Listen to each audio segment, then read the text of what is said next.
the best Christmas ever.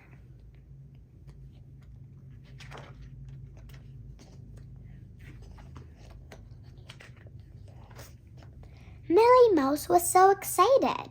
Christmas was only 1 day away, and the little mouse could hardly wait. She had swept and scrubbed until everything sparkled. She had fluffed and dusted until she sneezed. Achoo! Millie gathered apples and nuts from the cellar. In a flurry of lore, she baked an apple nut pie. She poured honey and spices into a kettle. Standing on tiptoe, she sniffed and smiled. Christmas just wouldn't be Christmas, she said, without my hot honey punch and apple nut pie. Millie bundled up, then scampered out into the snow.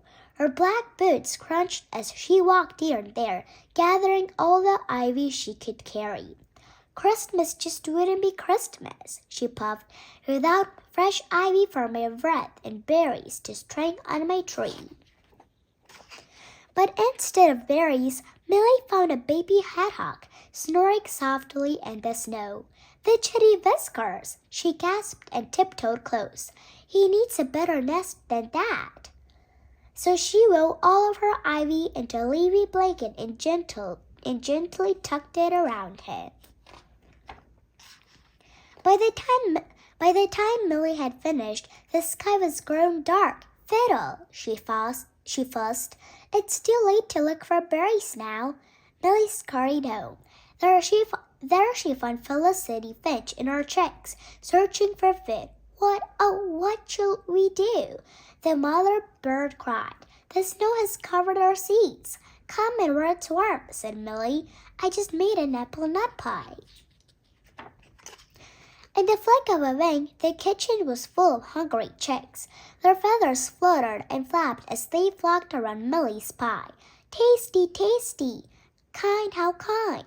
They chirped, and then they were gone in a whoosh of feathers and dust. Millie sneezed. Achoo! Achoo! Nothing was left but scattered crumbs. Millie heard a knock at the door. Fiddle, she muttered. What now? Berry Cribbas, Billy, called Gabriel Skunk. I brought you a present. Perfume, said Millie, hiding a smile. Why, thank you. Gabriel dabbed at his nose. I have a terrible cold. Try my hot honey punch, Millie said. It's very good for a terrible cold. Gabriel lifted the kettle and drank every drop. Thanks, he said, and ambled off home. Millie looked all around. It looks like a storm has hit. Every dish is dirty. My pie and my punch are gobbled and gone. I have no ivy for my wreath, no berries for my tree. The chitty Whiskers. How can Christmas be Christmas now? Then Millie smiled. At least I have my perfume. Perfume from a skunk. She giggled and bustled off to bed. The baby hedgehog is warm, she whispered. The chicks are full of pie and the punch will help your Gabriel's cold. And with a yawn, she fell asleep. The next morning, Millie woke to chores of cheeps and chirps. Outside were robins, sparrows, and finches, and they were all singing for her. Behind the birds came a family of hedgehogs. Grandfather Hedgehog carried a sack, and the baby had flowers stuck in his sparkly spines. Cheep, cheep, chirp, cheep, cheep. Last came Gabriel Skunk with a lopsided grin and a great big cake. Goodness gracious, exclaimed Millie. She invited them in. They decorated the tree together with treasures from Grandfather Hedgehog's sack. Buttons and ribbons, beads, paper clips, and all kinds of other odds and ends.